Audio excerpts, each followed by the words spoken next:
The last time Arthur saw his wife, she was standing in the doorway of their penthouse, bathed in soft morning light, a gentle smile on her face. She was 6 months pregnant with their first child, and to him, it was the perfect picture of domestic bliss. He blew her a kiss, promised he wouldn't be late, and walked out of her life forever. He didn't know it yet. What he would discover in the next 9 months would not only destroy his world, but would redefine the very meaning of power, love, and loss. This is a story of how a woman disappeared to find herself, and how a man had to lose everything to finally see the truth. Before we dive into this gripping story, take a moment to leave a comment below with the name of your city. It's always fascinating to see where everyone is joining us from on this journey. Now, let's begin. Chapter 1. The Parting Storm. The late afternoon sun was a river of liquid gold, pouring through the panoramic windows of the penthouse that Anna called home. It glinted off the chrome legs of the minimalist Italian sofa, warmed the polished marble floors, and cast long shadows from the abstract sculptures to the state-of-the-art kitchen. At 28, Anna lived a life most people only saw in magazines. She was the beautiful 6 months pregnant wife of Arthur Pierce, a charismatic real estate magnate whose ambition was as vast as the urban landscape of the city, visible from their balcony. Their life was a carefully curated collection of perfect moments: weekend trips to the coast, surprise diamond earrings left on her pillow, romantic dinners at restaurants with a year-long waiting list. Arthur was a master of grand gestures, a man who knew how to build an empire, and, seemingly, a perfect marriage. Anna had once believed in that perfection with every fiber of her being. She had fallen in love with his sharp intelligence, his disarming smile, and the way he made her feel like the only person in a crowded room. He was her anchor, her partner, her future. But lately, the anchor had felt adrift. A subtle, almost imperceptible shift had occurred in the architecture of their relationship. The foundation felt less stable. Arthur's schedule, once predictable, had become a chaotic mess of late-night meetings that stretched into the early morning and last-minute business trips that he only mentioned while packing his suitcase. The easy affection that defined them, the casual touches, the whispered jokes, had been replaced by a polite, almost formal, distance. When he looked at her, his eyes seemed to look right through her, his mind already on the next deal, the next conquest. Anna tried to rationalize. It's the stress of a new acquisition, she would tell herself. It's the pressure of maintaining his empire. Or maybe, just maybe, it was her. The pregnancy had made her more sensitive, her emotions a turbulent sea of hormones. She found herself scrutinizing his every word, every glance, looking for cracks in a facade she desperately wanted to remain flawless. Was she just being a cliché, the needy, hormonal, pregnant wife? The thought made her cringe. Determined to bridge the growing chasm between them, she doubled her efforts. She became the epitome of the loving, supportive wife. She cooked his favorite meals even when the smell made her morning sickness flare up. She left small notes in his briefcase, filled with words of encouragement and love. She would send him ultrasound pictures of their unborn son, small black and white images of a future she was building for them, for their family. "Look at his little hands, Rafa," she would text, her heart swollen with a love so fierce it almost hurt. "He's waving at you." His replies were always late, always brief. "That's incredible, right? Can't wait to meet him." The words were right, but the feeling was wrong. They were hollow, like echoes in a lifeless room. One night she waited up for him, a pot of his favorite bolognese sauce simmering on the stove. The clock ticked past 8, then 9, then 10. She called his cell, and it went straight to voicemail. She sent a text with no reply. A little after 11, he walked in, smelling faintly of a perfume that wasn't hers and the cold of a late city night. "Sorry, darling," he said, loosening his tie as he walked past her. "The Henderson Building deal is a monster. I'm exhausted." He didn't kiss her, didn't even look at the beautifully set table. He just walked to the shower, leaving her alone in the kitchen, the scent of his infidelity hanging in the air, more potent than the aroma of her carefully prepared meal. She stood there for a long time, one hand resting protectively on her swollen belly. The baby kicked, a small, insistent movement against her palm. It was a reminder of the life she was nurturing, a life she had to protect. In that moment, surrounded by the opulent emptiness of her perfect life, Anna felt a cold dread settle in her bones. This wasn't just an exaggerated hormonal reaction. It was real. The beautiful dream she was living was unraveling at the edges, and she was terrified of what would happen when it finally came completely undone. She needed to know the truth, even if it destroyed her. Chapter 2. The Fall from Grace. The decision to leave was not a dramatic, tear-filled choice. It was a quiet, logical conclusion. She couldn't raise her son in a home filled with lies. She couldn't let her son grow up thinking that what his father was doing was acceptable, that love was disposable. She had to protect him. And to do that, she had to disappear. The rest of the day, she moved with a strange, detached efficiency. The grief was still there, a heavy stone in her chest, but it was now overlaid with a sense of purpose. She sat down at her laptop, not shopping for designer baby clothes, but researching small, forgotten coastal towns, places where a person could be anonymous, where the sea could wash away the past. She got in touch with a distant cousin she hadn't spoken to in years, a woman who lived a quiet life in Florianopolis and asked vague questions about the southern coast of Brazil. She began to silently extract herself from the life that Arthur had built for her. She went to the bank and withdrew a few $1,000s in cash, a small enough amount not to raise suspicion. She organized her belongings, packing a single discreet backpack with only the most essential items: comfortable clothes, a few beloved books, the prenatal vitamins she was so diligent about, and a small, worn teddy bear that had been hers as a child. Everything else, the designer handbags, the expensive jewelry, the life she had once valued, she left behind. It was all just part of the scenery, props in a play she was no longer a part of. Her final act was the most painful. She walked into their bedroom and took the large silver-framed wedding photo from the nightstand.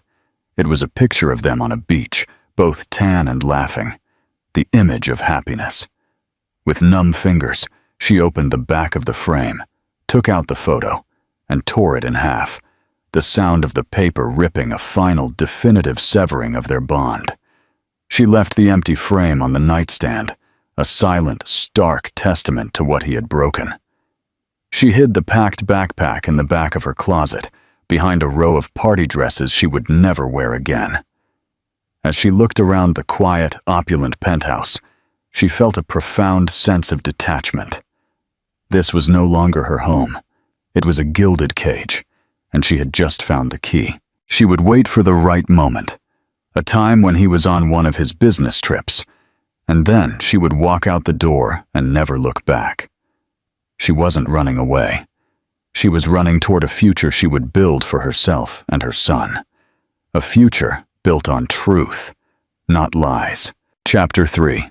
The Emperor's New Clothes. Arthur came home 2 days later, humming a song from a commercial he had heard on the radio. He was riding high. The Henderson Building deal had been a massive success, a testament to his prowess, and he had spent the last 48 hours celebrating with Simone at a boutique hotel, a celebration that had solidified their secret partnership in both business and pleasure. He walked into the penthouse expecting to find Anna on the sofa, probably asleep with a book on her lap. ready to be placated with a story about his grueling work trip and a gift from the airport. Instead, he was met with a disturbing silence. The apartment was immaculate, too tidy. There were no magazines on the coffee table, no half-empty water glass on the counter.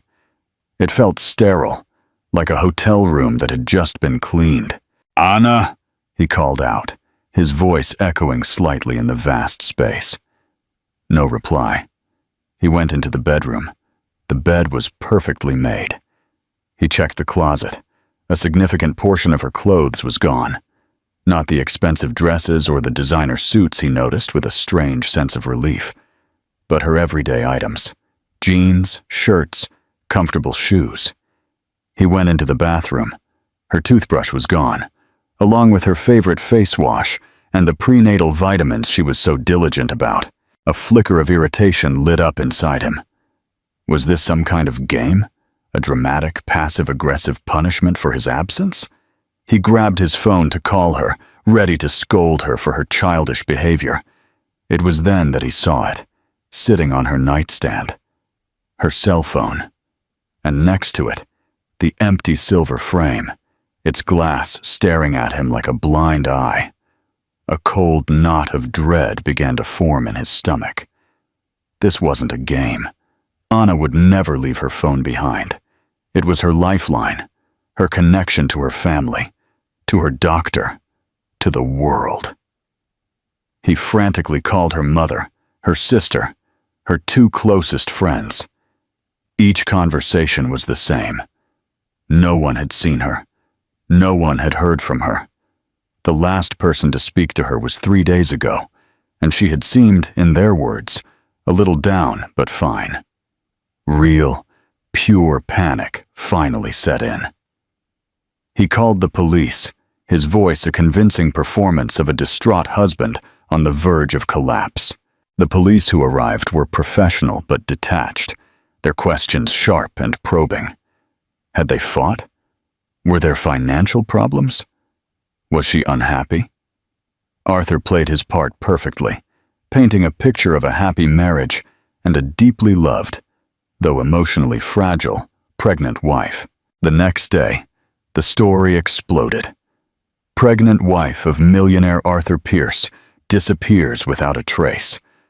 Anna's smiling face was plastered on news websites and television screens. The media descended like vultures, their cameras and microphones a constant presence outside the Vasconcellos Tower. Arthur, guided by a team of high-priced public relations experts, embraced the role of the grieving husband. He gave tearful press conferences, his voice breaking as he pleaded for any information to bring his beloved Anna home. He announced a $100,000 reward, a sum designed to signal both his desperation and his immense wealth. The public bought the story. Sympathy poured in from all corners. He was the tragic hero, the powerful man brought to his knees by a cruel twist of fate. Privately, however, the narrative was very different. In the stolen moments he had with Simone, his public grief would turn into a bitter, resentful anger. "She's doing this to punish me," he would seethe during a whispered phone call. "She must have found out. This is her way of destroying me, of making me look like the villain."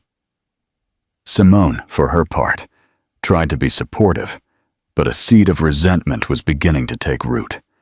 She had agreed to be the mistress of a powerful, charismatic industry titan, a position that came with glamour and excitement.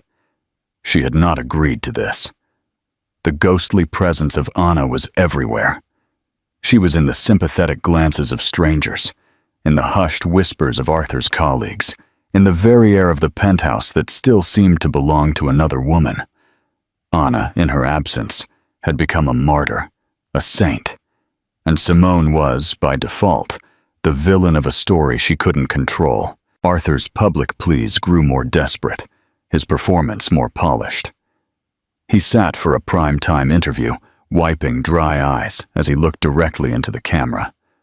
"Anna, my love, if you can see this, please, let us know you're safe. I can't live without you. Our son needs his mother. I need you." But as the days turned into weeks, and the weeks into a month, the investigation stalled. There were no leads, no sightings, no activity on her bank accounts or credit cards. It was as if Anna had simply walked out of his life and dissolved into thin air. Arthur's public facade began to crack under the pressure of his own lies, the gulf between his private fury and his public grief widening into an unsustainable chasm. He was the concerned husband to the world. But in the middle of the night, staring at the empty space beside him in bed, he was just a man haunted by the ghost of a woman he had fatally underestimated. Did Arthur deserve all this? And how do you think Anna was able to disappear so completely? Let us know your thoughts in the comments. Chapter 4. A New World. While Arthur was performing for the cameras in the city, Anna was 3,000 kilometers away, breathing the salty, humid air of the West Coast. She had become Clara, a name she took from a novel she loved. The town she chose was a small, forgotten coastal spot called Parati. It was a place of time-worn beach houses, a single main street with a grocery store and a restaurant, and a rugged, windswept beach where the relentless waves of the Atlantic Ocean crashed against volcanic rock formations. It was the perfect place to be invisible. Her new home was a small wooden cabin located on a cliff overlooking the ocean. It was old, it creaked in the wind, and the smell of salt and damp wood was permanently etched into its walls. After the sterile, modern opulence of the penthouse, the cabin felt wonderfully real and grounding. She paid the first 6 months' rent in cash to an elderly gentleman who seemed more interested in her promise to take care of the small garden than in her lack of references. Life as Clara was simple, quiet, and anonymous. She was the polite, solitary newcomer who kept to herself. She did her shopping on Tuesdays, smiled at the cashier, and returned to her cabin. Her days fell into a gentle, healing rhythm. She woke with the sun, made a simple breakfast, and spent hours walking on the beach, the cool sand sinking beneath her feet. She watched the fishermen mending their nets and the seabirds diving for their prey. The vast, churning expanse of the ocean made her own problems feel small and manageable. The constant roar of the waves was a soothing balm to her fractured soul, washing away the noise and deception of her old life. To support herself, she fell back on her skills as a graphic designer, a career she had put on the back burner to become Mrs. Arthur Pierce. She found freelance work online through platforms that allowed her to work for clients all over the world, receiving payments through a secure, untraceable system.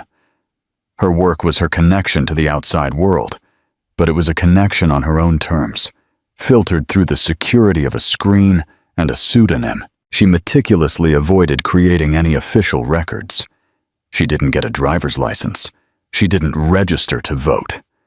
Most importantly, she avoided doctors.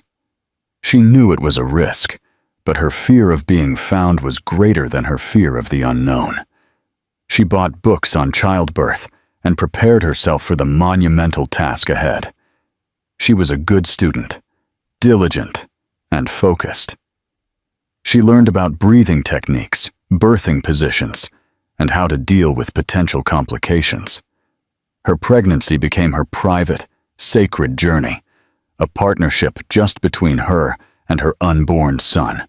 At night, she would sit by the window, watching the sunset paint the sky with shades of lavender and rose, and she would write. She filled journals with letters to her son, telling him not about the father who had betrayed them, but about the life she dreamed of for him, a life of honesty, resilience, and quiet strength. She wrote about the courage it takes to walk away from something that is broken, and the strength it takes to build something new from the wreckage. "I want you to know the sound of the ocean, my love," she wrote one night, her hand resting on her belly, which was now big and stretched.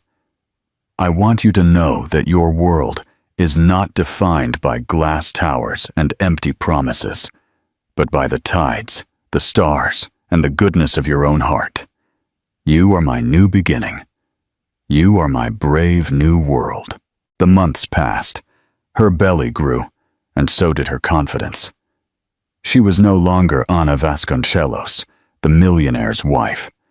She was Clara, a woman who supported herself, propped up not by a man's wealth, but by her own ingenuity and determination. Her labor began on a wild, stormy night at the end of winter. The wind howled around the small cabin, and the rain beat against the windows in angry, horizontal sheets. The power went out, plunging her into darkness, illuminated only by a few candles she had prepared. She was alone, terrified, but also strangely strengthened. As the storm raged outside, a different kind of storm raged within her. It was primal, painful, and utterly transformative. There were no doctors, no nurses, and no husband holding her hand. There was just her, the ancient wisdom of her body, and the fierce, protective love for the son she was about to meet. In the hours before dawn, as the storm finally began to subside, her son was born. She pulled him to her chest, his tiny warm body slick against hers, and his first cry mingled with the sound of the receding waves.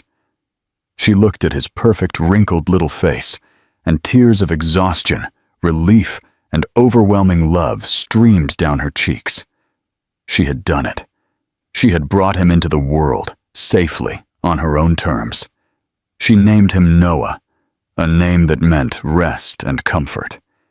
He was her ark in the storm, her promise of a new beginning. Holding him in her arms in the quiet, candlelit cabin, with the ocean as her witness, Anna felt a profound sense of peace. She had been erased, but in her place, a new woman had been born. A mother, a survivor, a force to be reckoned with. What do you think of Anna's choice to disappear and build a new life alone? Was it a selfish act, or was it the only way she could protect herself and her son? Chapter 3. The Cost of Deception. In the months that followed Anna's disappearance, Arthur's carefully constructed world began to unravel, one insidious thread at a time. He had always seen himself as the sole architect of his success, the visionary, the deal-maker. He saw Anna as a beautiful, supportive accessory to his life, the person who managed the trivial domestic details so he could focus on the important work of building his empire. He never understood that she wasn't just an accessory. She was the foundation. Anna had been the silent, invisible force behind his polished public persona. It was she who remembered his clients' birthdays and their wives' favorite flowers. It was she who flawlessly organized the charity dinners and corporate parties that were crucial for networking, ensuring every detail was perfect, from the seating charts to the wine pairings. She was the one who managed their social calendar with the precision of a military strategist, creating the effortless illusion of a man who had it all. Without her, the cracks began to show. He missed important meetings because he had forgotten to check the shared calendar she used to manage. He offended a potential investor by forgetting his name, a detail Anna would have drilled into him before the event. Deals that had once seemed certain began to falter, his legendary Midas touch seeming to have abandoned him. His colleagues and rivals began to whisper.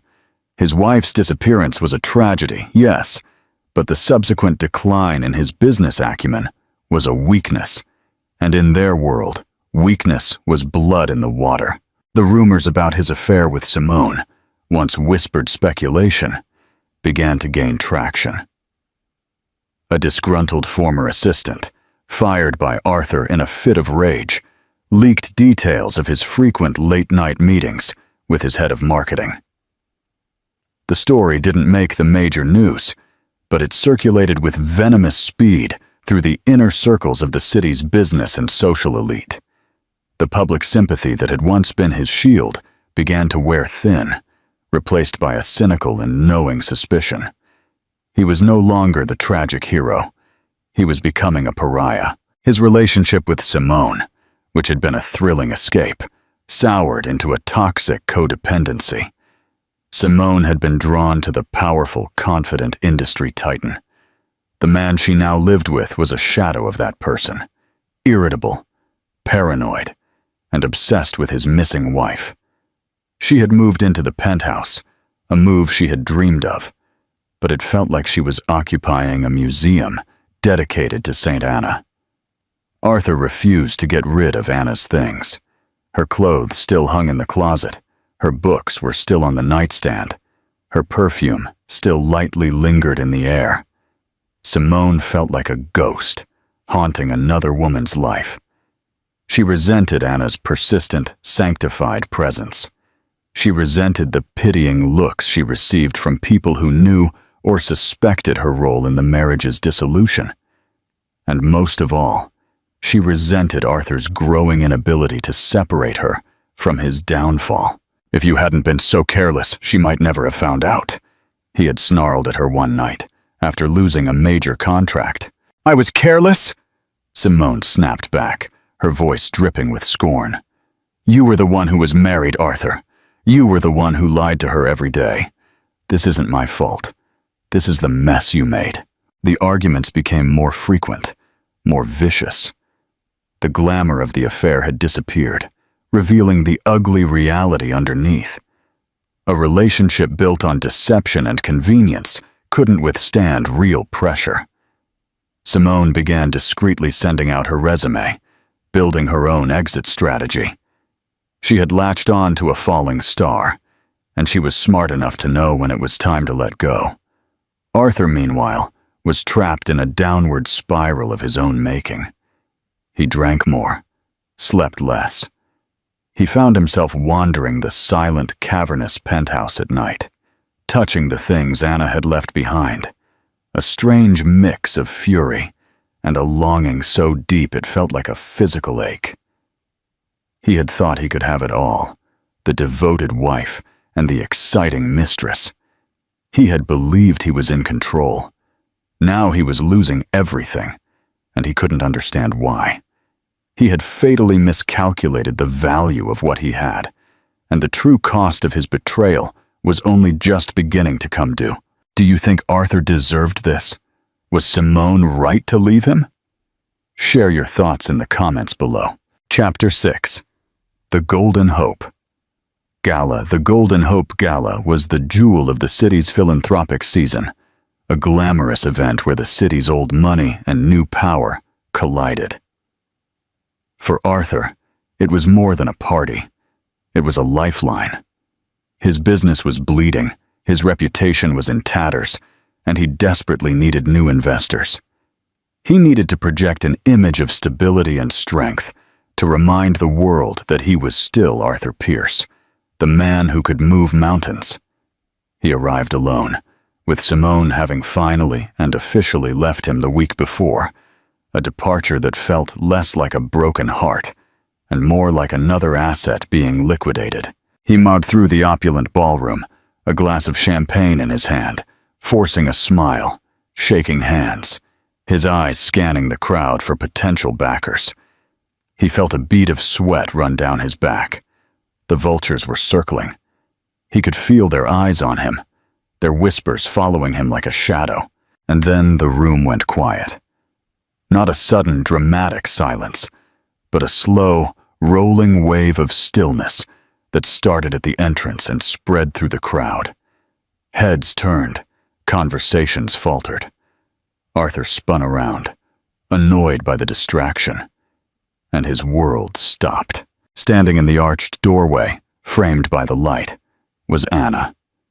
But she wasn't the Anna he remembered. The soft, compliant woman he had taken for granted was gone. In her place was a goddess.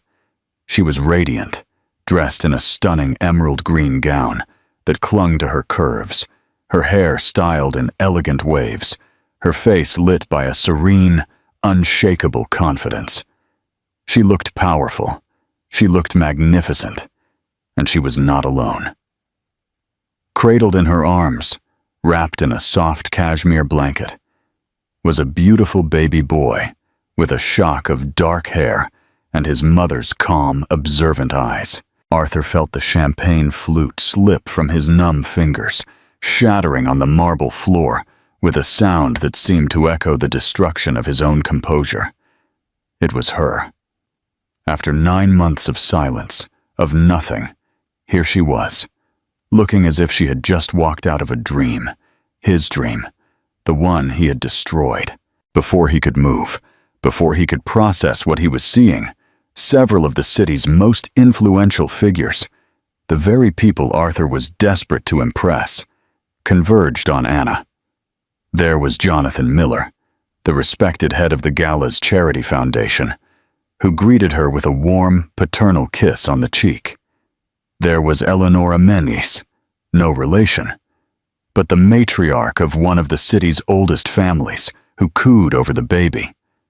A murmur ran through the crowd as the truth dawned. Anna wasn't just a guest. A quick glance at the event program in a nearby guest's hand confirmed the unthinkable. On the list of the foundation's board members, there was a new name, Anna Dubois, her maiden name. She hadn't just survived. She had ascended. The position on that board was something Arthur had coveted for years, a seat that guaranteed access and influence. And she had won it. She moved through the room with a natural grace, politely ignoring Arthur's very existence. She laughed with a tech billionaire, discussed politics with the senator, and charmed everyone she met. She wasn't the victim. She was the victor. Finally, Arthur managed to corner her near a secluded terrace. "Anna," he breathed, his voice raw. "What is this? Where have you been?" She turned to him, her expression not of anger or pain, but of a cold, distant assessment. She adjusted Noah in her arms. "I've been building a life, Arthur. A real one." "A life? You disappeared. We all thought, you were—" "You thought I was what? A victim? Helpless?" She finished for him, a small, knowing smile playing on her lips. "That was always your biggest mistake. You never truly saw me." "I want to see my son," he said, his eyes fixed on the baby. "His name is Noah," she said, her voice firm and protective. "And you can't?" "Not like this. I left to protect him from a world of lies and betrayal. I won't bring him back into it." Across the room, Simone, who had come to the gala with a new, older, more stable benefactor, watched the exchange. She saw the power dynamic, clear as day. She saw the way people clustered around Anna, the genuine respect and admiration in their eyes.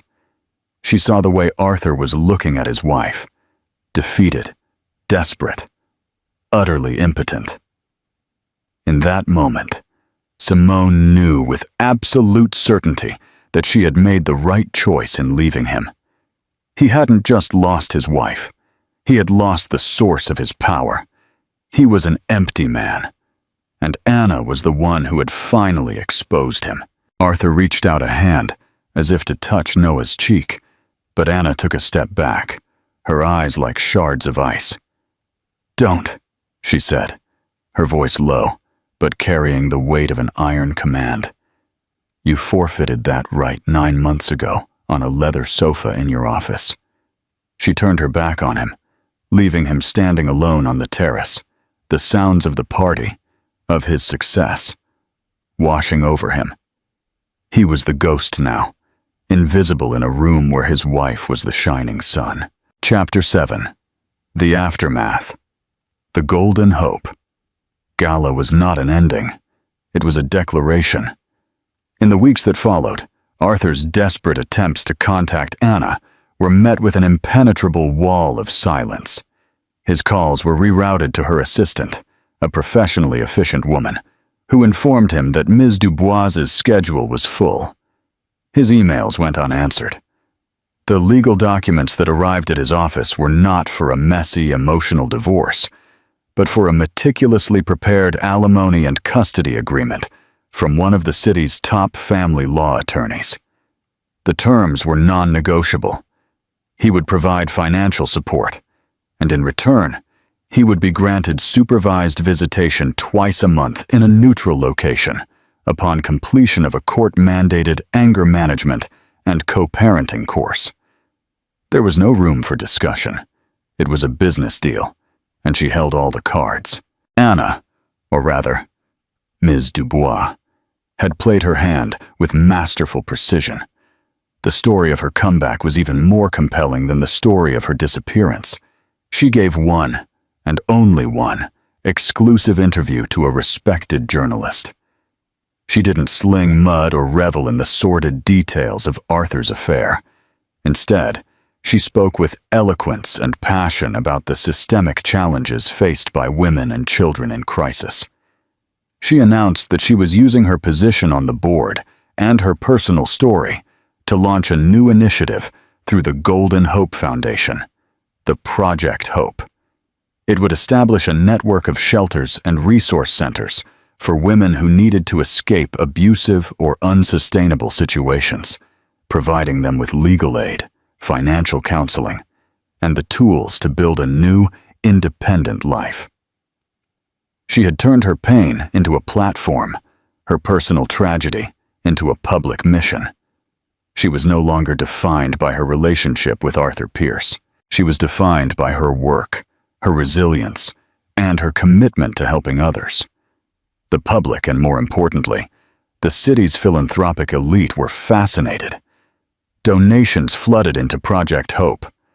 Anna became a celebrated and respected figure, a symbol of strength and grace. While her public life was one of influence and purpose, her private life remained anchored in the quiet simplicity she had found in Paraty.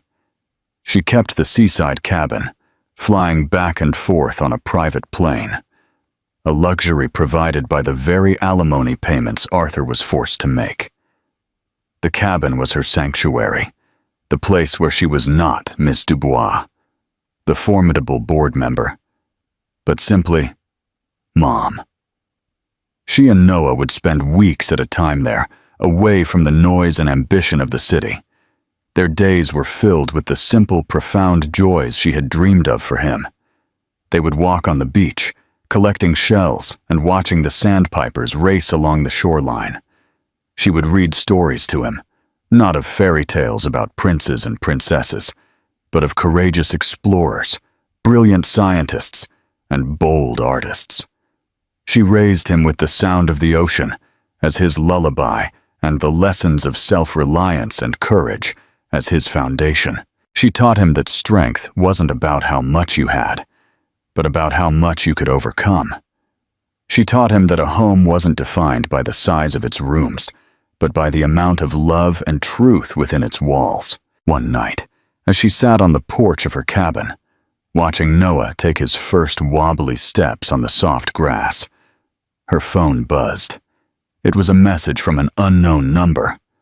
"I'm so sorry," it read. "I know it's too late, but I'm so sorry for everything." It was from Arthur. She read the message, took a deep breath of the salty air, and deleted it without replying. She had no space for his apology. It was a ghost from a life that no longer belonged to her. Her triumph was not in his regret, but in her own freedom. Disappearing had saved her. Returning had proven her strength. But this quiet, peaceful, authentic life she had built for herself and her son, this was her lasting victory. A year after the gala, Arthur sat alone in the sterile, minimalist living room of a new, smaller apartment. The penthouse, with its ghosts and memories, had been sold at a loss. His company, once a titan, had been forced into a merger, and he was now just a senior executive with a fancy title and little real power, a relic of a bygone era of unchecked ambition. Simone was a distant memory, her face occasionally smiling on the social pages, always beside someone more stable, more powerful. He was reading a business magazine on his tablet when he saw her. It was a cover story. Anna Dubois, the visionary behind Project Hope. The photo was of Anna, standing on a cliff overlooking the ocean, the wind catching her hair. She wasn't smiling at the camera. She was looking out at the horizon, a look of serene, unshakable purpose on her face. Noah, now a sturdy toddler, was holding her hand, looking up at her with pure adoration. He read the article, each word a new stab to his ego. It detailed the incredible success of her foundation, the lives she had changed, the powerful network she had built. It quoted senators, CEOs, and philanthropists, all praising her vision, her tenacity, her grace. The article mentioned him only once, in a single, brutal sentence. Ms. Dubois, the former wife of real estate developer Arthur Pierce, channeled her personal experiences into a powerful force for social change. Former wife. A footnote in her story. He leaned back, the tablet falling to the couch beside him. For months, he had been consumed by what he had lost. His company, his status, his money. But looking at that photo, at the woman she had become and the son he barely knew, he finally understood the true depth of his loss. He hadn't just lost a wife. He had lost a partner whose silent strength had been the invisible scaffolding of his entire life. He had lost a woman of incredible substance and resilience, a woman he had been too arrogant and too blind to ever truly see. He had seen her as a beautiful possession, a reflection of his own success, when in reality she was always the source of a light he had foolishly believed was his own. His supervised visits with Noah were stiff, awkward affairs. The boy was polite but distant, a stranger who shared his DNA, but not his life. Noah's world was one of love, truth, and the sound of the ocean. A world built by his mother. A world from which Arthur was permanently exiled. He was just a visitor, a brief interruption twice a month in a life that was complete and happy without him. He finally understood that to lose someone who is willing to walk away, to erase herself and start over, is to lose a part of yourself that you can never get back. He had thought he was the sun, and that she was a planet orbiting him. He was wrong. She was her own universe, and he had been nothing more than a passing comet, burning brightly and then fading into the vast, indifferent darkness. The realization offered no comfort, no redemption. It was just the cold, hard, inescapable truth, the final, crushing weight of his own choices. And there you have it, a story of betrayal, resilience, and the incredible power of a woman who refused to be broken. Anna's journey from a gilded cage to a life of true freedom shows us that our greatest strength is often forged in our deepest pain. What did you think of her incredible transformation? Could you have predicted her stunning comeback? We would love to hear your thoughts in the comments below. If this story moved you, please leave a like, share it with someone who needs to hear it, and don't forget to subscribe for more powerful stories of love, loss, and second chances. Thank you for listening. Under the scorching midday sun in Madrid's Plaza Mayor, the crowd held its breath as the famous millionaire stepped out of his luxury car. But his face froze. From a taxi across the street, his ex-wife, whom he'd abandoned without a word to chase a mistress, got out with a determined stride. Her hair whipped in the wind, and her serene yet icy gaze sent a chill down his spine. Then, a murmur swept through everyone as they saw that walking beside her was a 7-year-old boy with the same face, the same eyes, and the same smile as him. She held the little boy's hand tightly and advanced directly toward him like a verdict. The past never sleeps, and now the price to pay was just beginning. A quiet absence. Alejandro Varela arrived home late, his coat still unbuttoned, and his phone vibrating in his pocket. In the hallway, the scent of wax and fresh-cut flowers mingled with a silence that belonged not to a young home, but to a museum. He turned on a lamp, left his keys on the console, and saw a bowl of soup on the dining table, covered with a plate, still warm. On the fridge, a post-it note from Isabel said she had gone to rest for a bit. It was almost 10:30, the usual dinner time in Madrid, but that time, so typical of the city, had become an excuse in his house. Every night seemed to justify itself. The clock marked the end of another workday and the beginning of a distance. A video call with investors from Silicon Valley would occupy the slot between 11 and midnight. His assistant had scheduled the meeting without much consultation, as if Alejandro's private life were a secondary agenda. He took off his coat, poured himself some water, and went into his study. On the screen, his reflection looked impeccable. Dark suit, light shirt, that millimeter-precise haircut that gave him an air of unalterable order. He adjusted the camera, checked the neutral background, and prepared his international business smile. Before connecting, he looked toward the hallway to see if he could hear footsteps.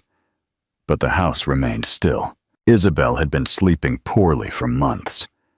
The pregnancy was going well, according to her doctor, but the nights were long and the days a bit heavy.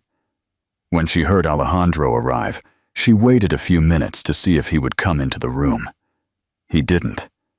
She carefully got up, put on a robe, and crossed the hall barefoot.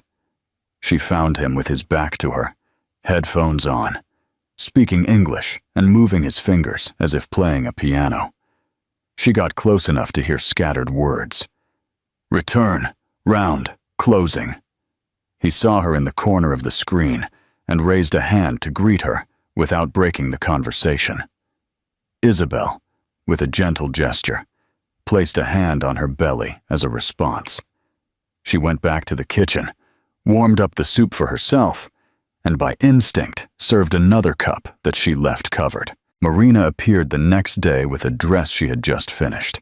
She carried it in a garment bag, delicate and cheerful, with a print that seemed to promise Isabel outings that didn't exist. Marina gave her friend 2 kisses on the cheek and offered a smile that the years had not eroded. She also brought freshly baked bread from a Malasaña bakery and a small box of anise-flavored donuts. They sat in the kitchen with a jug of water and some lemon slices. They talked about names, cribs, and breastfeeding schedules. Isabel mentioned that Alejandro was coming home late, that he slept little, and that his phone no longer knew silence. Marina listened with that attention that doesn't interrupt. In the end, she suggested they go out one day for hot chocolate and churros at a cafe on Serrano Street with outdoor heaters. At this time of year, people enjoyed the blankets the waiters offered, and the steam from the cup seemed like a sign of life.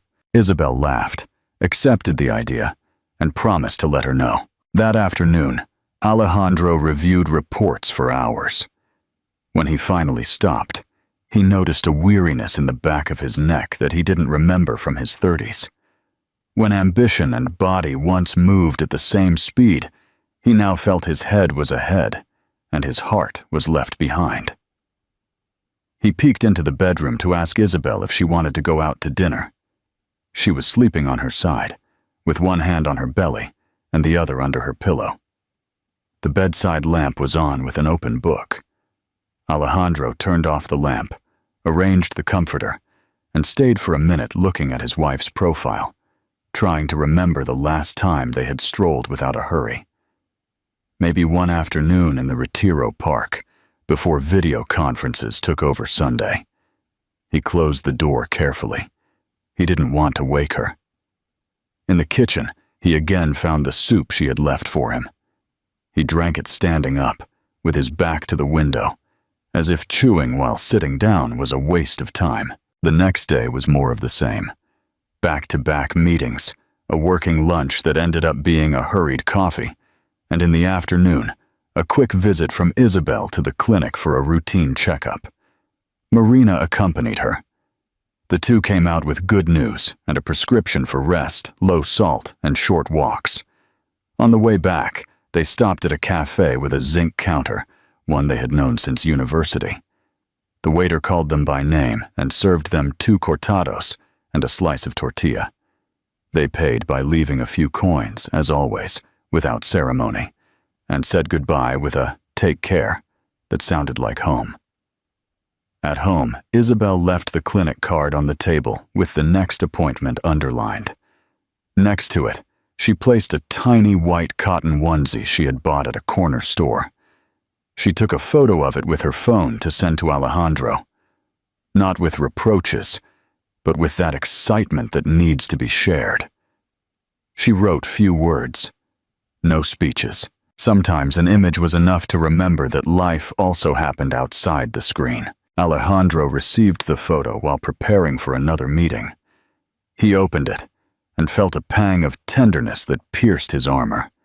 He saw himself reflected, for a second, in a mirror that wasn't the one in his office, but the one in the kitchen, with a baby in his arms and a table with breadcrumbs.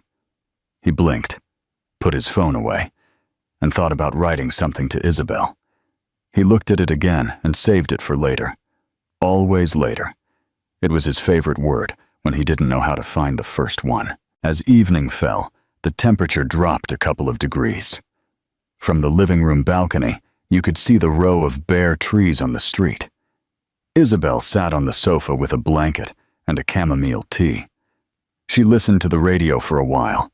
A program called Friendly Voices told stories of people reuniting at Christmas. She smiled with that mix of nostalgia and hope that sometimes look alike. She turned off the radio to better hear the silence of her own home.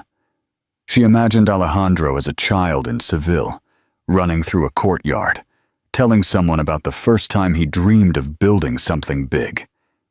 He had succeeded. Now he needed to learn to build inside, not just outside. At 9:30, Isabel felt like going for a short walk.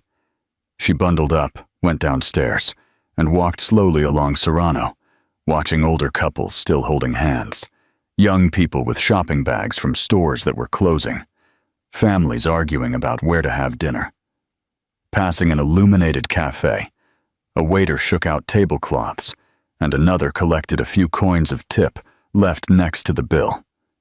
She asked for a chocolate to go. They also offered her a couple of churros. She said yes, she would eat one now and save the other for when her husband arrived. She walked back with the steaming cup and a sweet smell that made her think of childhood. Alejandro was in front of his computer again. On the street, a car braked, and someone spoke loudly. But from the study, the world often seemed soundless. He received a message from his team with an attached document and downloaded it. He read it in one go. Then, for no clear reason, he opened the photo folder on his phone. He saw the image of the white onesie again. He zoomed in and focused on the tiny stitching, the button, the fragility of the things that truly hold a life together. He closed his eyes. He promised himself that when the 11 o'clock call was over, he would go to the room. He would wake Isabel up just to tell her they had done the right thing, that this future deserved a new agenda. He didn't know that sometimes fate walks in through the same door that willpower walks out. Isabel arrived home with the chocolate already lukewarm.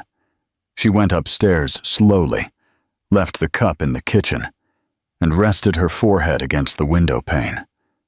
The streetlights seemed to move to their own rhythm. She placed her hand on her belly and spoke softly to herself.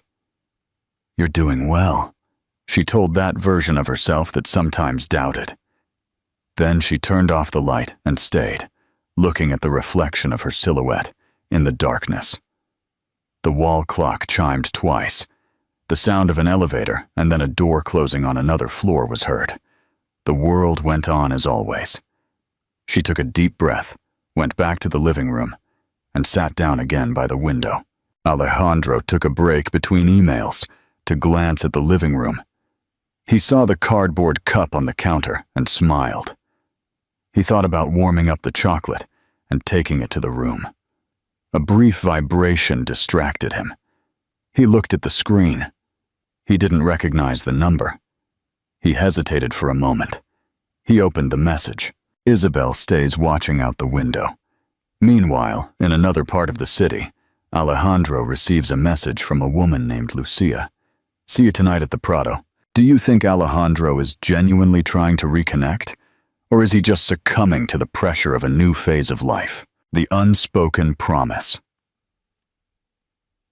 Under the warm lights of the Prado Museum, the low murmur of high society mingled with the soft notes of a string quartet. Guests arrived in dark coats and neatly tied scarves. They handed invitations with their names to the door staff and passed through the lobby where the marble shone, as if it held a secret. Alejandro Varela greeted them with a slight nod. He thanked the event curator in a low voice, and, as his coat was taken, he took a deep breath of the faint scent of wax and old paper. He hadn't come for the art, or at least not only for that.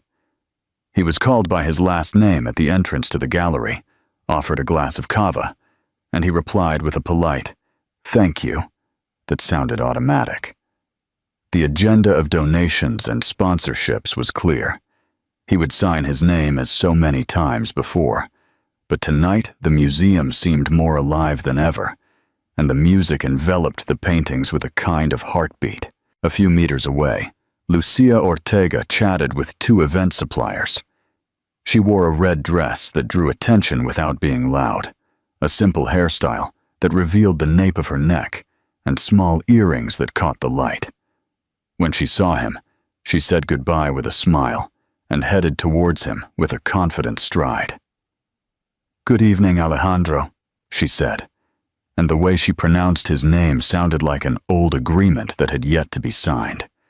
He returned the greeting with courtesy and a spark of curiosity he wouldn't want to admit out loud.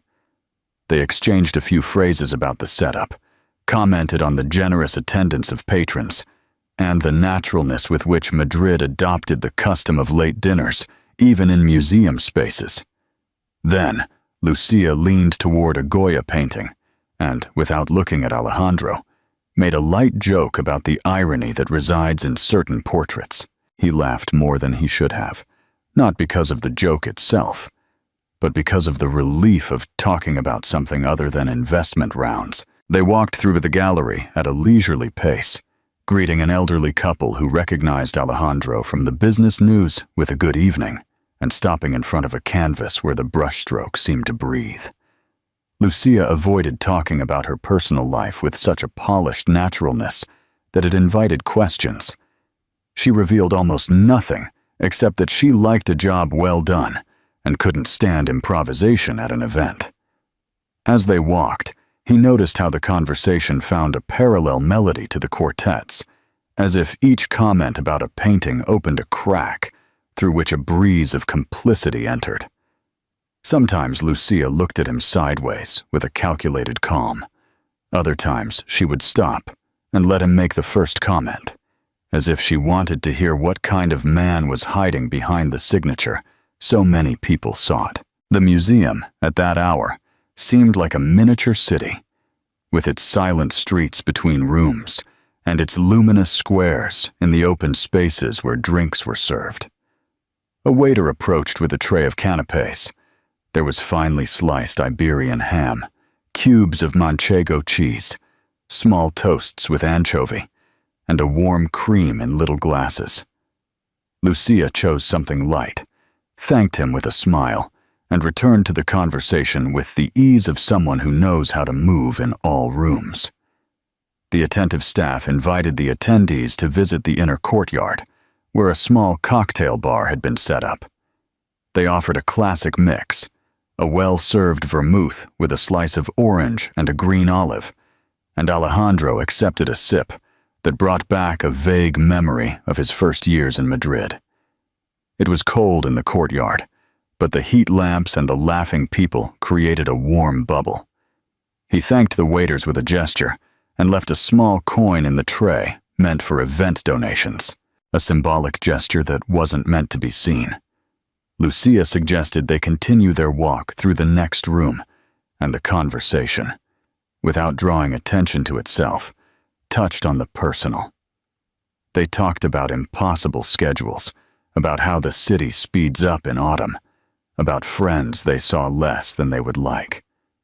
Alejandro, almost without wanting to, mentioned that it had been a long time since he had been in a museum, without looking at the time. She responded that time was worth more when you learned not to chase it. She didn't say it in a preachy tone. She said it as if she were testing the water temperature. They laughed again at an observation about a group of guests who were photographing a sculpture with too much insistence, and he felt that rare gratitude of not forcing anything, of common language appearing on its own, as when one recognizes a melody. The quartet changed its piece, and the murmur quieted down. It was time for short speeches. The curator thanked the companies, mentioned Alejandro, and several heads turned toward him. He raised his glass in a gesture of respect, without excess. Lucia watched the gesture with a serene, non-invasive attention. At the end of the applause, she suggested they go to the quieter cocktail bar inside, and he accepted. There, the light was warmer. Conversations created a gentle backdrop. The barman asked for their preferences and prepared something soft. Lucia took a sip and leaned in just enough to tell him, in a confidential tone that hid no trap, that there was a restaurant in Salamanca he should get to know with her.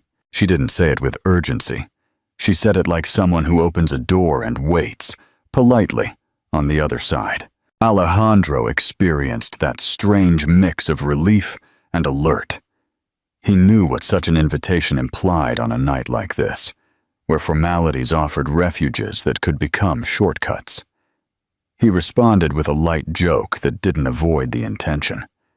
She smiled, made a comment about the seasonal menu and the service that, she said, understood the cadence of a leisurely dinner. They talked about food, small plates, freshly baked bread, Madrid's taste for prolonging the after-dinner conversation. The ease with which they shared notes on wine bars and winter terraces showed that both knew the city well when the temperature dropped. They went back into the room. The museum framed each step with a quiet glow. An official photographer took a couple of snapshots and moved away. A collector approached to say hello. There was an exchange of cards, 2 polite phrases, a vague promise to meet at another opening. Lucia never lost the thread. When they were alone again, she allowed a pause that he interpreted as a wait. So Alejandro decided not to disguise his answer. He nodded his head and agreed to see her outside the event circuit. They started by exchanging numbers. She wrote slowly, verified the name, showed him the screen to confirm, and saved the contact. He did the same, feeling the small weight of the decision in his pocket. A museum assistant announced that a short documentary on the restoration of a work was being screened in the adjoining room. They walked over, sat in the dim light, and shared 15 minutes of images and voiceovers, explaining how the skin of a painting is recovered when time and dust have covered it. Alejandro liked the metaphor, although he didn't name it, and Lucia perceived the comfortable silence of 2 people who weren't in a hurry to fill the air. When the screening ended, they returned to the lobby. Some guests were saying goodbye. The staff collected glasses. The music gave way to a gentle echo. In the cloakroom, she retrieved her coat. He did the same. They said goodnight with a closeness that needed no promises, and parted ways on the steps, each toward a different taxi. The Madrid night breathed that cold air that quickens the skin. The drivers asked where to. The museum doorman closed with a practiced motion. Alejandro got into the car with the feeling of having crossed a threshold, and he didn't deceive himself by thinking it had just been a cultural visit. He looked out the window as if the buildings could advise him, and found himself lighter than when he had arrived, which wasn't always a good sign when one was returning home. In the seat, his phone vibrated with minor notifications that he ignored for a few minutes. Lucia, in her taxi, looked at the lights of the Paseo del Prado and allowed herself a gesture of discreet satisfaction. The driver was listening to a late-night radio show. The hosts talked about the concert scheduled for the weekend, and the city seemed to rock. As Lucia drove away, Alejandro received a message from Isabel. "Good night, the baby kicked today." Is this a missed opportunity for Alejandro, or is it a new beginning? How do you think the news about the baby will affect his choices? An unspoken challenge.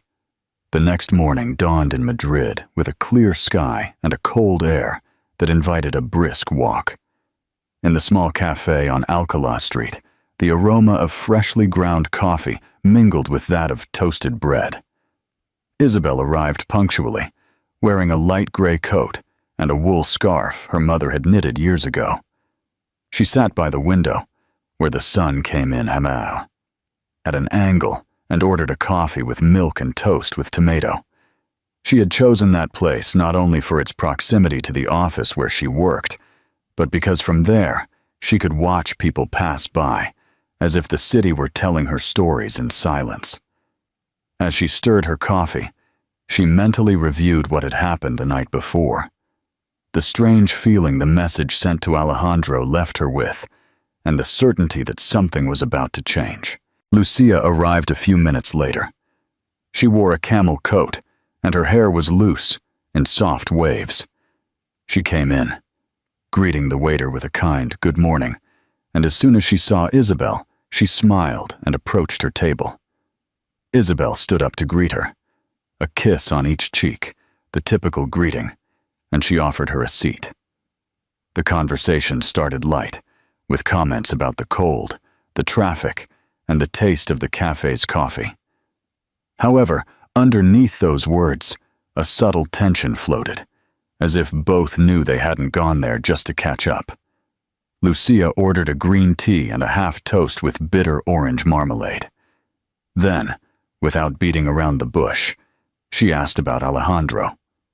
Isabel feigned surprise, but not convincingly enough. She replied with caution, saying she had seen him on the news at some cultural event, without adding details. The chat went on with sips and long pauses.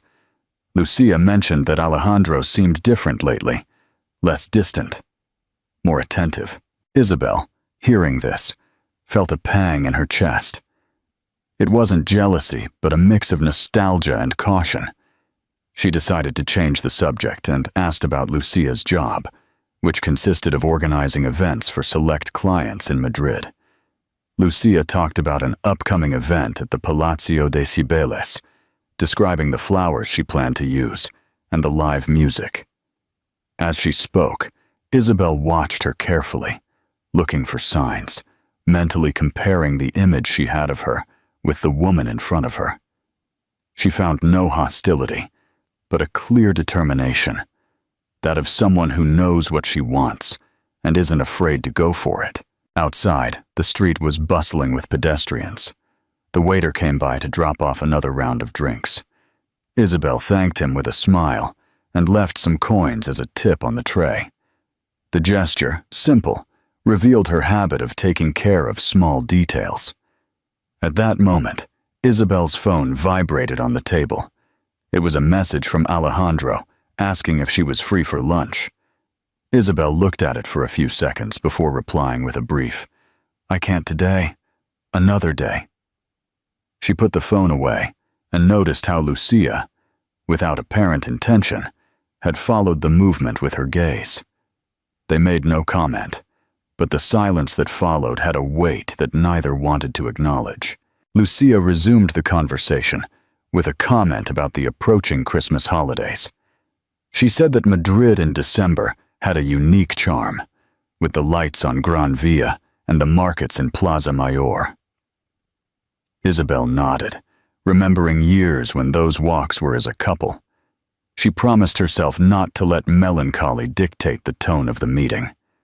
So she talked about family plans, about her mother, who insisted on making homemade roscón de reyes, and about how in her neighborhood they always organized a small parade with music and hot chocolate for the children.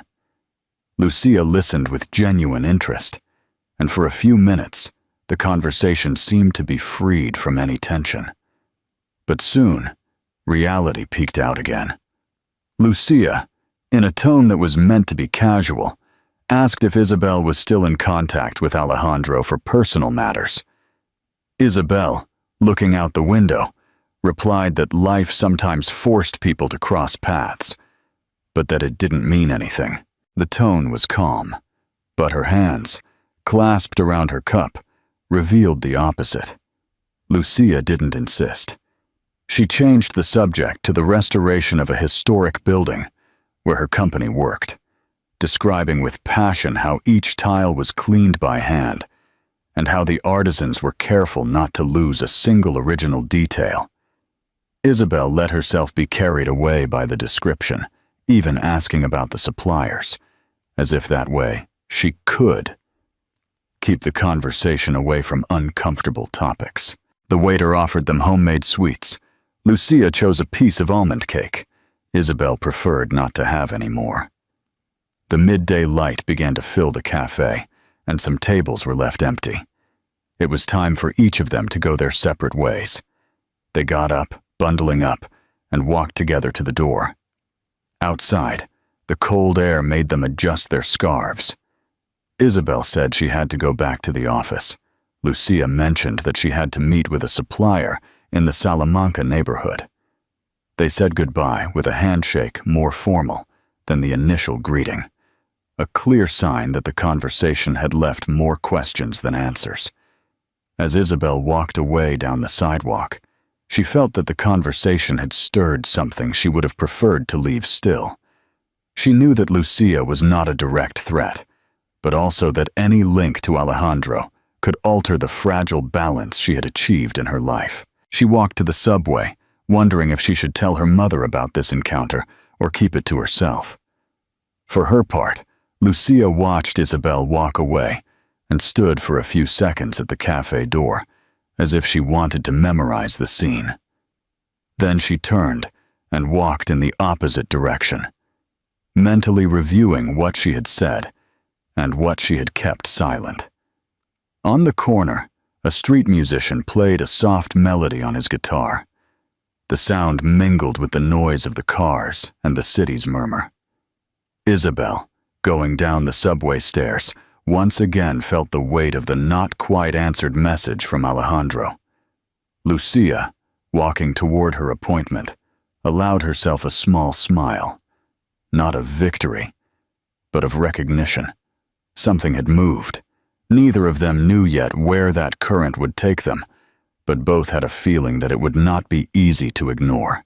In the subway, the train arrived with its metallic roar, and on the street, the winter light reflected off the facades, as if Madrid were ready to witness it all. What do you think is Isabel's biggest concern right now?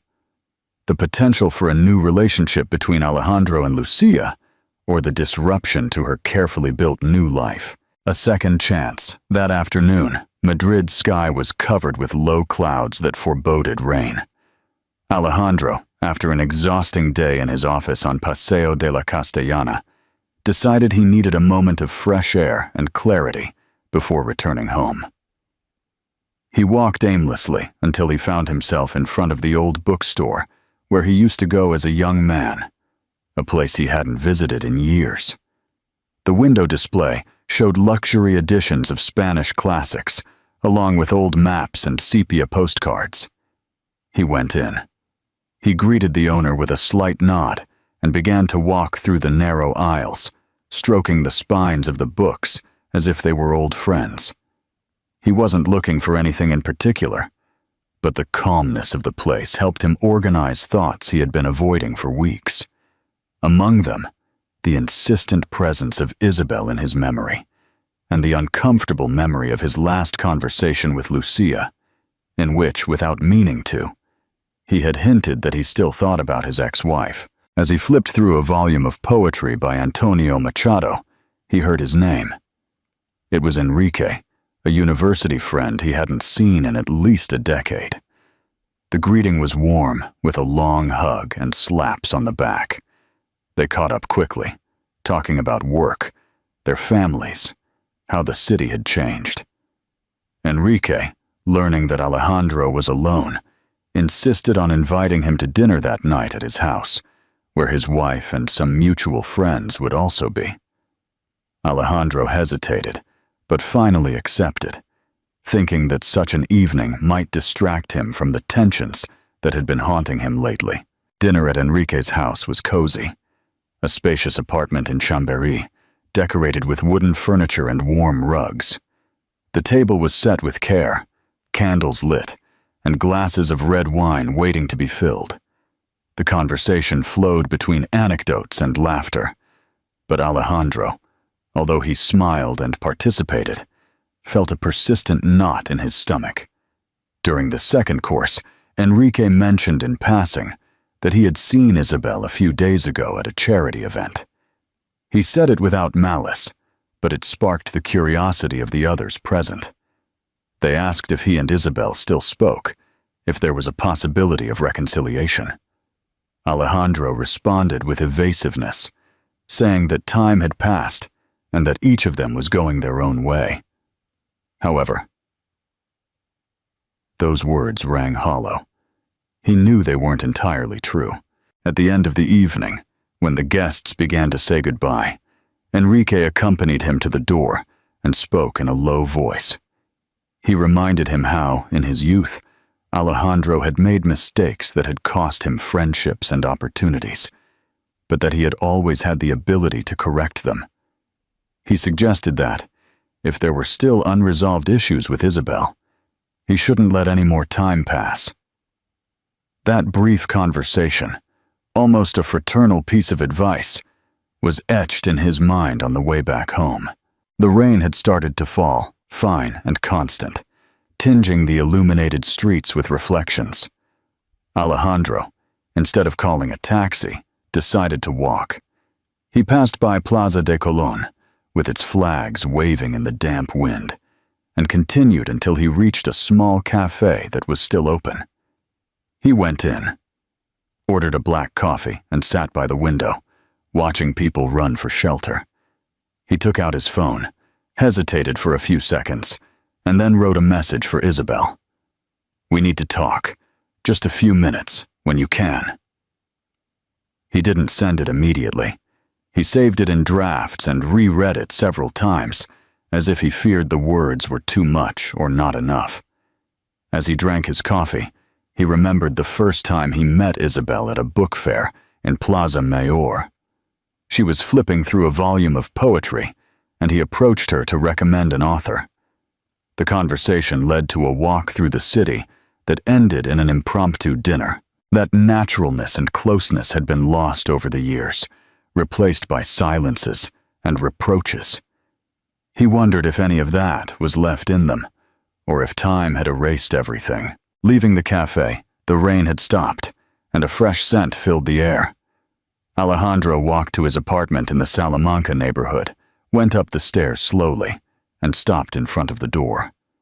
Before going in, he took out his phone and, without thinking any further, sent the message he had left in drafts. He closed his eyes for an instant, as if expecting an immediate reply. But silence was his only companion. Inside, he turned on a floor lamp and poured himself a glass of wine. He sank into the sofa, mentally reviewing the last few weeks.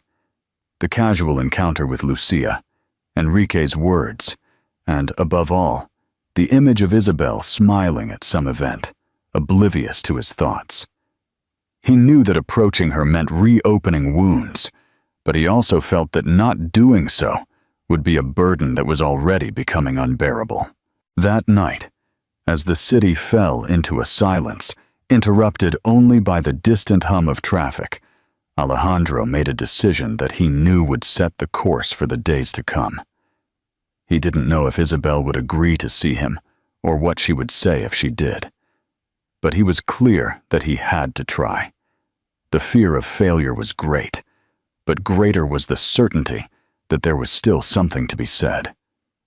Inside, a mix of anxiety and hope began to take shape, like a faint thread that might perhaps weave a bridge between what they were and what they could become.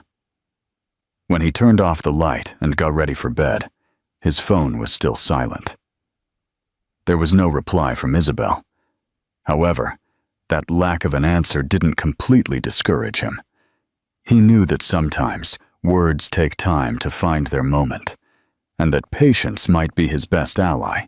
Outside, the moon appeared between the clouds, dimly lighting the wet streets, and in his mind, the echo of Enrique's voice kept repeating, "Don't let any more time pass." What do you think is Alejandro's biggest fear in trying to reconnect with Isabel? And what would you advise him to do? A bridge to Toledo. The next morning, the sun rose with a gentle warmth that bathed the rooftops of Salamanca. Alejandro woke up early, more from restlessness than from habit, and prepared a strong coffee as the city slowly woke up. The silence of his apartment contrasted with the hustle and bustle of the street, where neighbors went to work, and the first customers entered the corner bakery. He checked his phone once more, looking for a reply that hadn't arrived. However, something inside him told him not to wait. He decided it was time to take a more concrete step. He took his car keys and drove to Toledo, the city where Isabel had lived since they separated. The road, surrounded by golden fields and gentle hills, allowed him to reflect on what he was going to say. He remembered the times they had traveled there together, walking through the cobbled streets and stopping for hot chocolate and churros in Zocodover Square. Those memories brought him a mix of nostalgia and melancholy. He didn't know if Isabel would receive him with crossed arms or with a cold look, but at least he wanted to show her that his intention was sincere. Upon arrival, he parked near the cathedral and walked to a small bookstore cafe where he knew she often spent her mornings. The place was decorated with wooden shelves, marble tables, and large windows that let in the light. The aroma of freshly ground coffee and old paper immediately enveloped him. Isabel was there, sitting by a window, with an open book and a steaming cup in front of her. Her hair, slightly tousled, fell over her shoulders, and she wore a burgundy scarf that he remembered well.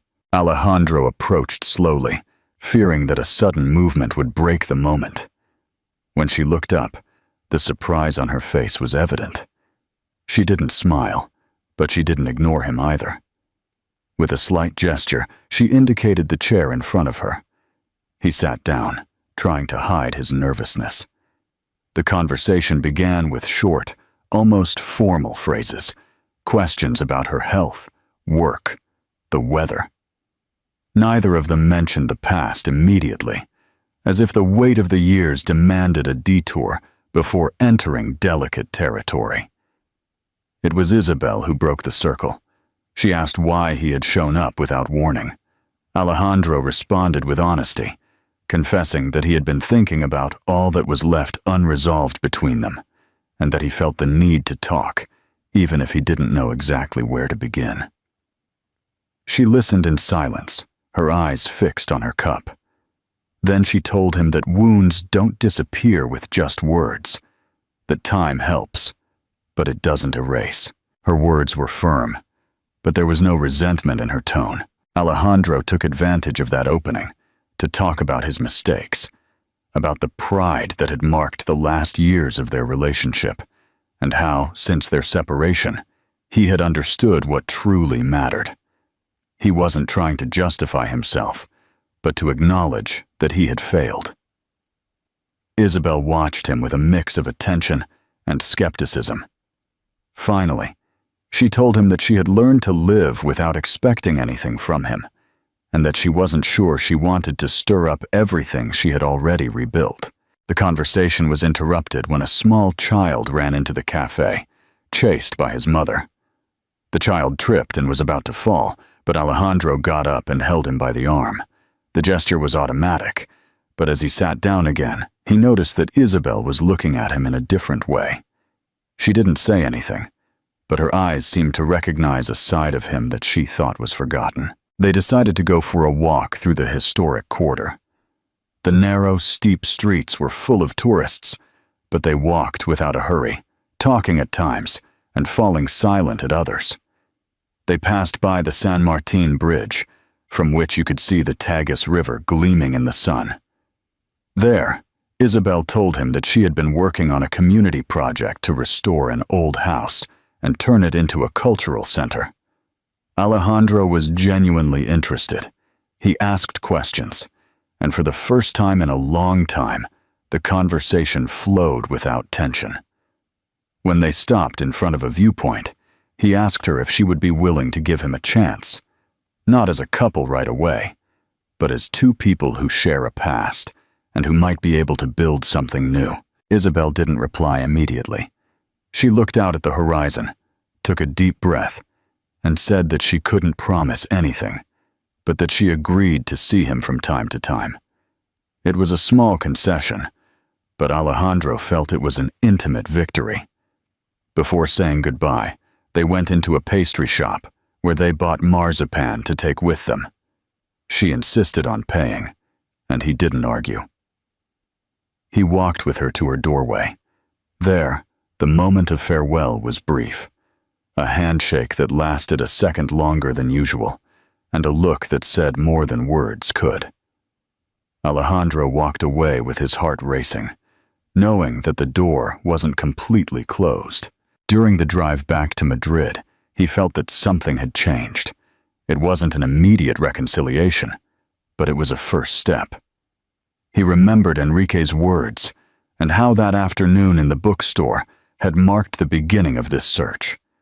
Now, at least, there was a bridge built, even if it was fragile. In his mind, he began to plan small gestures to show Isabel that his interest was real and that it was not a passing whim. Upon arriving at his apartment, he left the bag with marzipan on the table and poured himself a glass of wine. He looked out the window at the city lights and thought that patience would be key. He also remembered that there was something else he had to resolve. The distance with his own brother, with whom he had had a big argument years ago, and with whom he hadn't spoken since. If he truly wanted to fix his life, he would have to start by rebuilding all his important ties. Not just the one he had with Isabel. He lay down on the sofa, letting the soft music fill the living room. The echo of the conversation with Isabel still resonated in his head, along with the image of her in the cafe, with that burgundy scarf and the golden light entering through the window. He felt that there was still hope, and that, although the road would be long, it was worth traveling. At some point, before falling asleep, he decided that the next step would be to surprise her with a visit to that cultural center where she worked, not to impose his presence, but to show her that he was willing to share her interests and her world. Outside, the night closed in on Madrid, and the distant murmur of the city accompanied him as his thoughts organized themselves into a plan, one that required constancy and humility, but that could, at last, lead him to the reconciliation he so longed for. That night, as he got ready to sleep, his phone remained silent. There was no reply from Isabel. However, that lack of a reply did not discourage him. He knew that sometimes words take time to find their moment, and that patience would be his best ally. Outside, the moon appeared between the clouds, dimly lighting the wet streets, and in his mind, the echo of Enrique's voice kept repeating, "Don't let any more time pass." What do you think of Alejandro's approach of showing up unannounced in Toledo? Is it a bold, sincere move, or an intrusive one? Mending the past, the morning of that Sunday dawned luminous, with a clear sky and a fresh breeze that swept through the narrow streets of Toledo. Isabel was in the courtyard of the cultural center, reviewing some plans with 2 volunteers.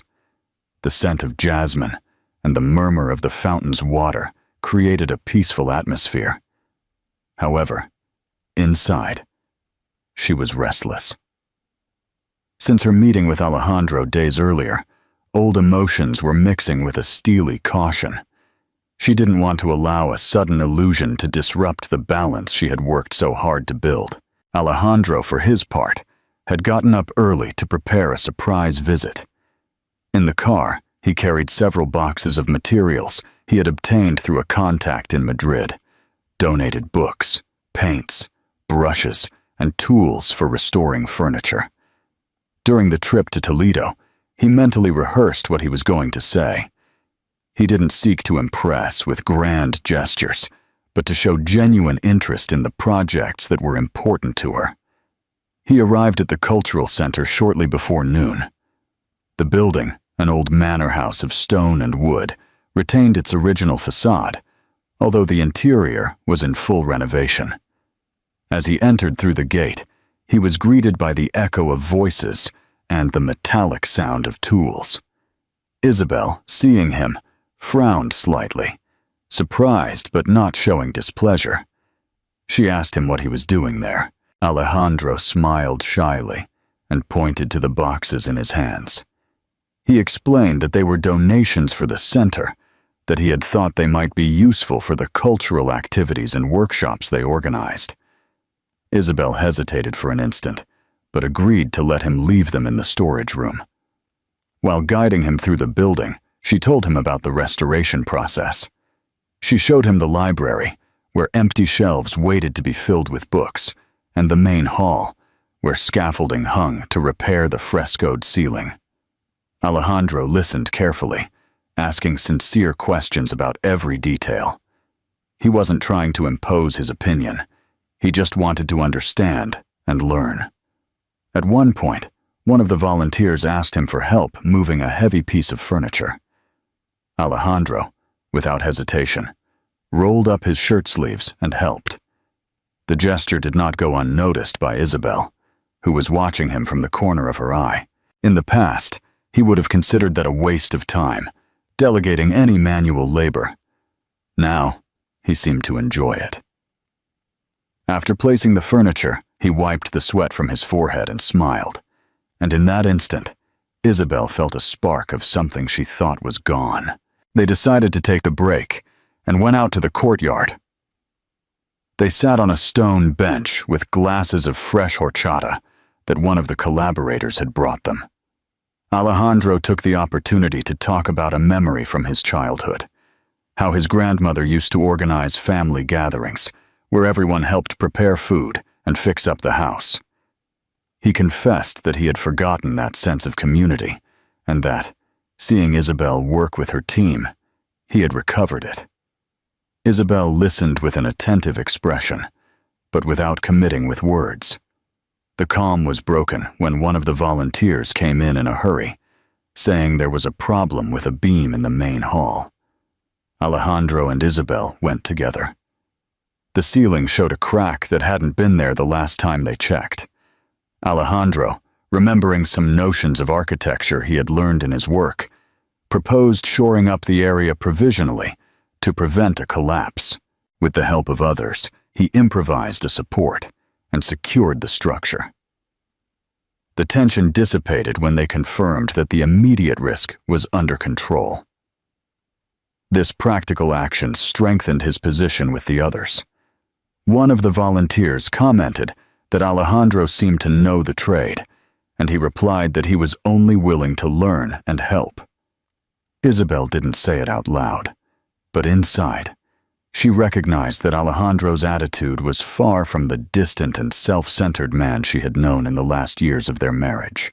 At the end of the day, Isabel offered to accompany her to a small neighborhood tavern, where she used to go to eat with the volunteers. The place, with whitewashed walls and wooden tables, was full of the aroma of homemade stew. They shared a plate of stewed partridge and freshly baked bread. The conversation was more fluid than ever. Alejandro talked about his current work, about how it had changed his way of understanding success. Isabel, in turn, shared anecdotes about the project, including some frustrations. As they ate, an elderly couple from a nearby table greeted them. It turned out they were Isabel's neighbors, and they congratulated her on the center's work.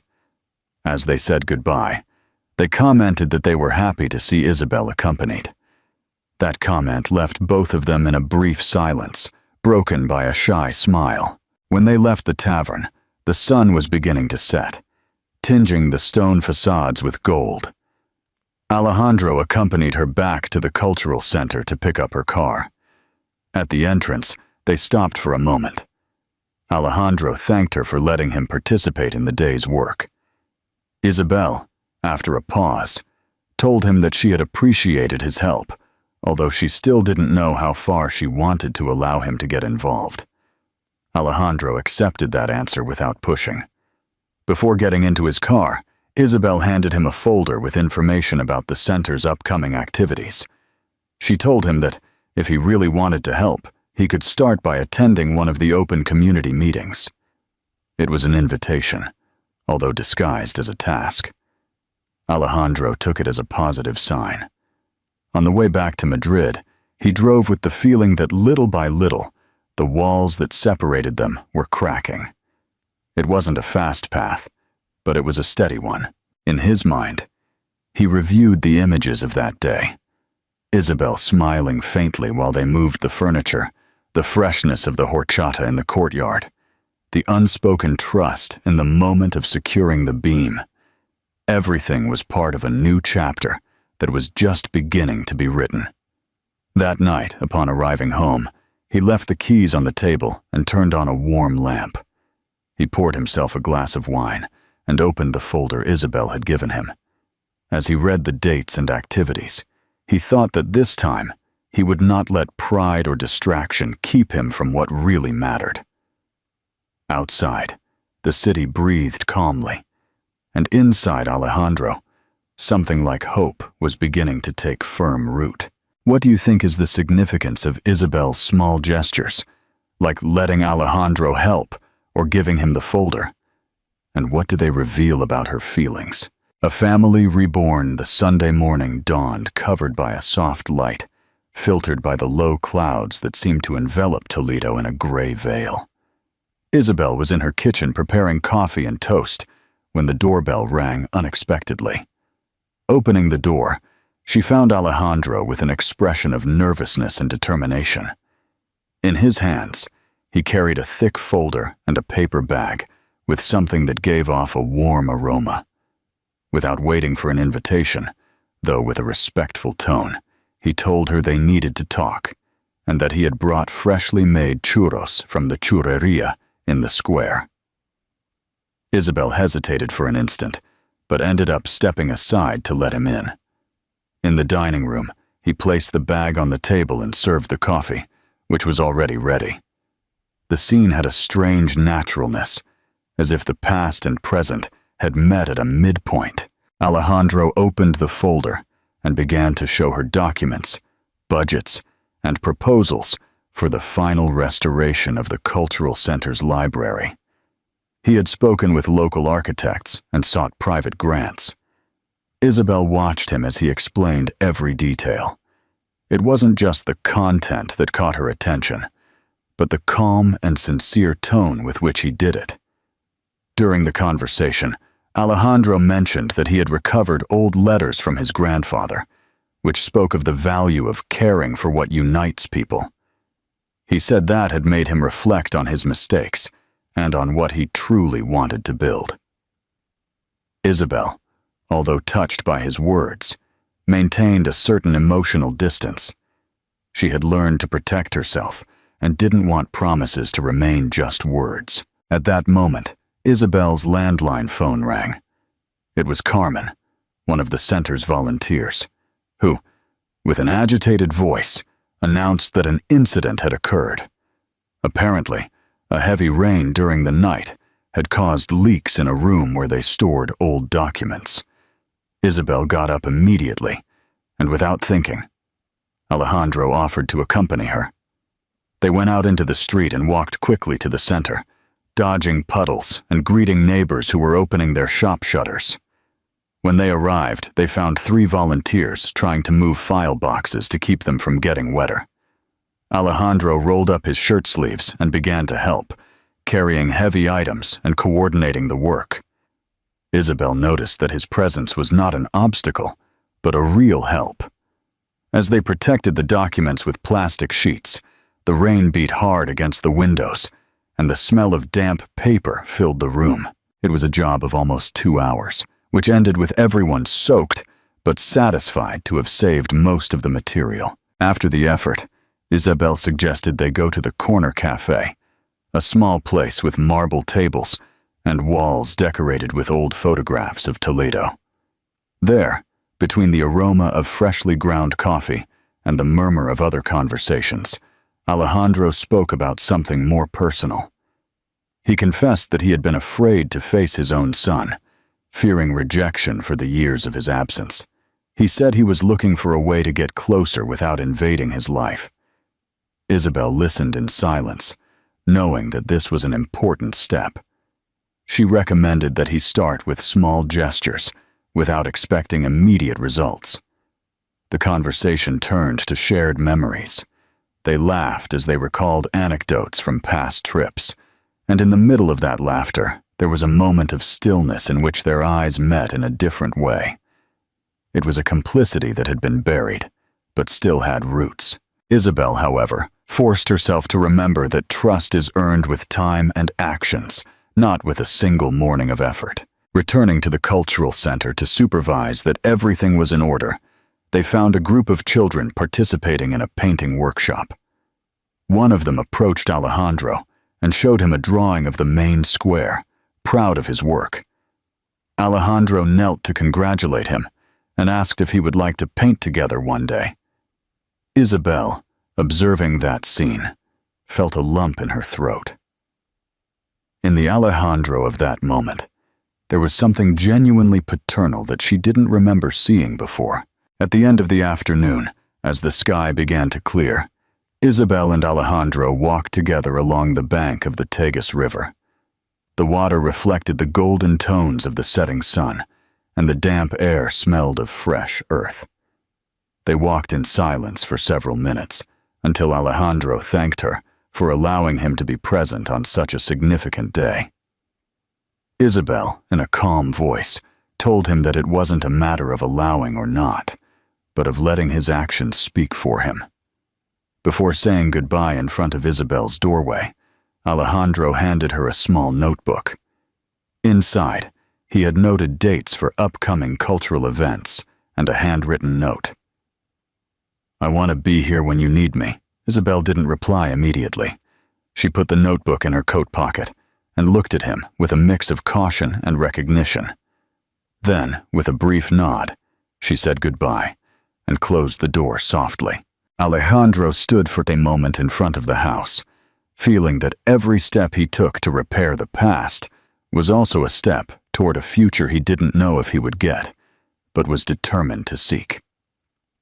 He walked through the cobbled streets of Toledo, now lit by streetlights, with the feeling that the day, though exhausting, had left a mark that would not be easily erased. That night, Isabel sat at her desk, took out the notebook, and opened it.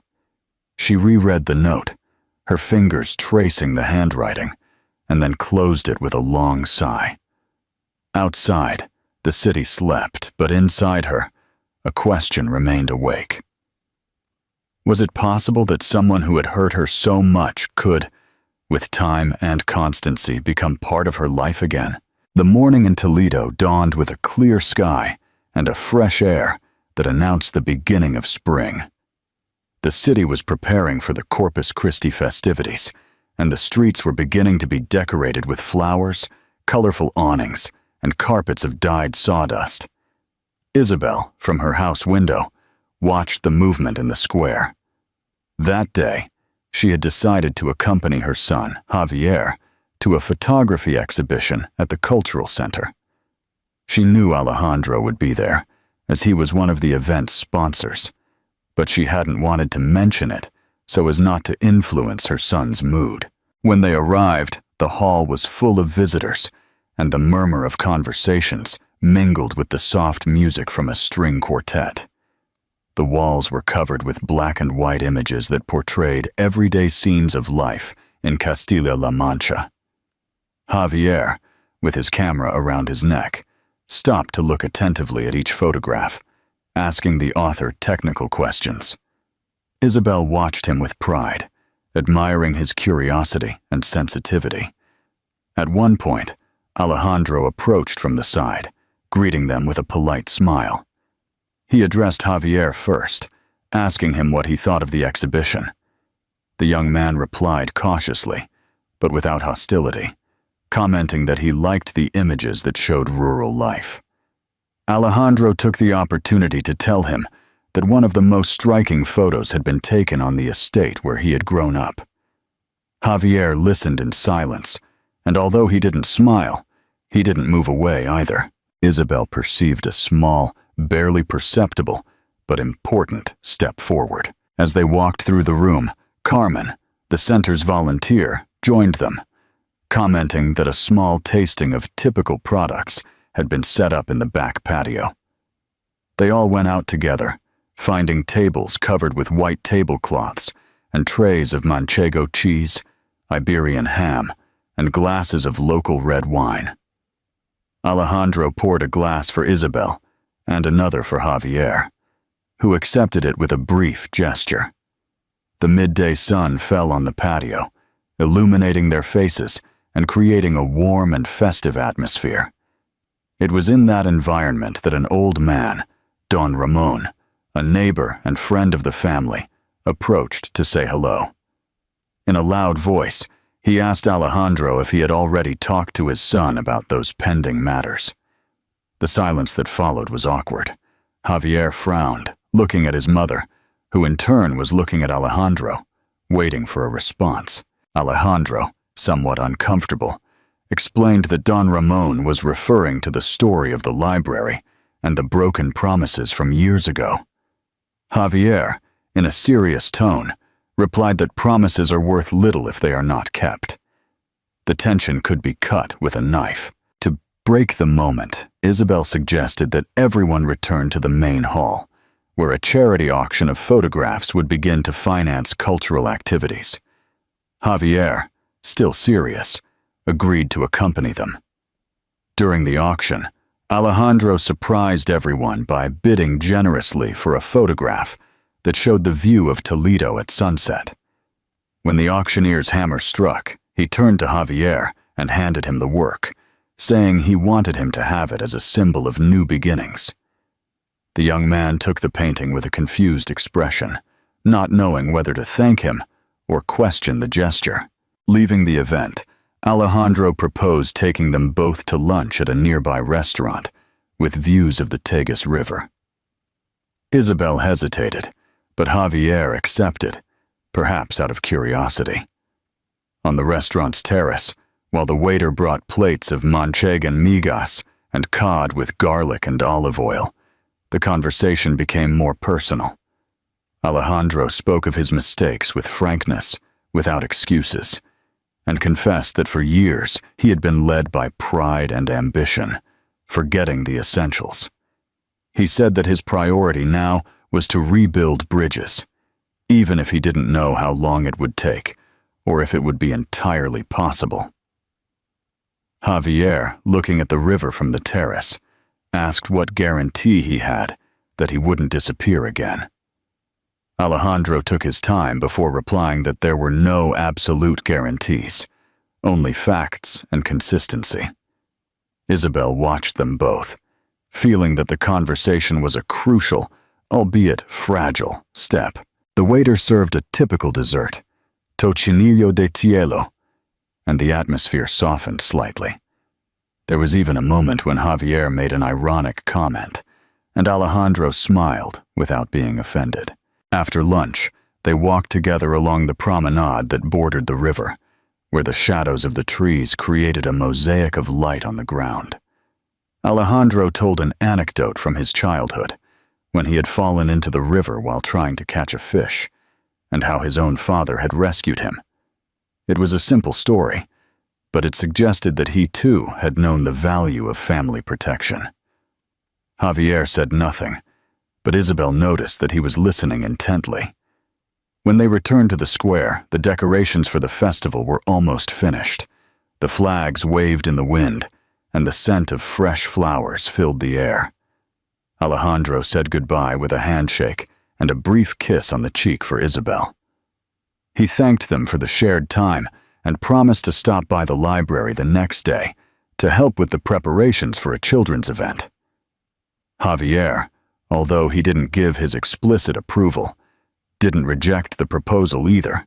That night, Isabel thought about the small gestures of the day. There were no grand declarations, but there were signs of a real change.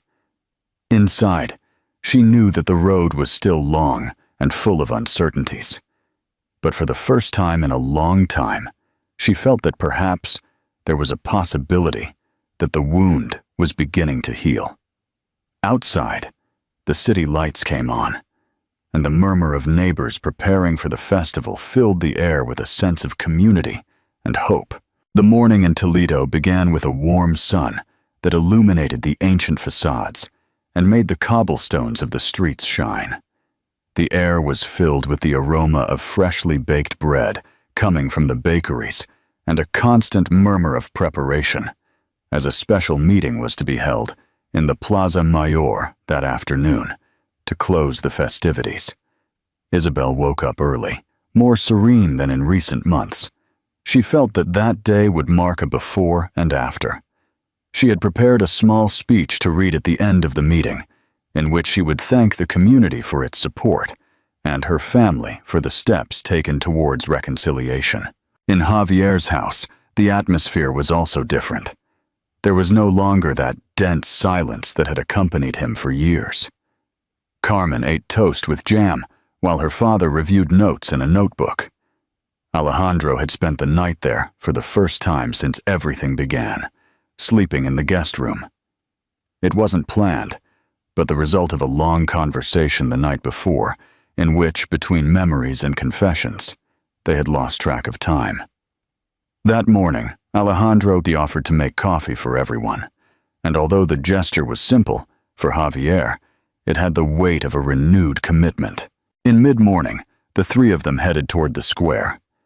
The cobblestones were decorated with garlands and tables set up to share food.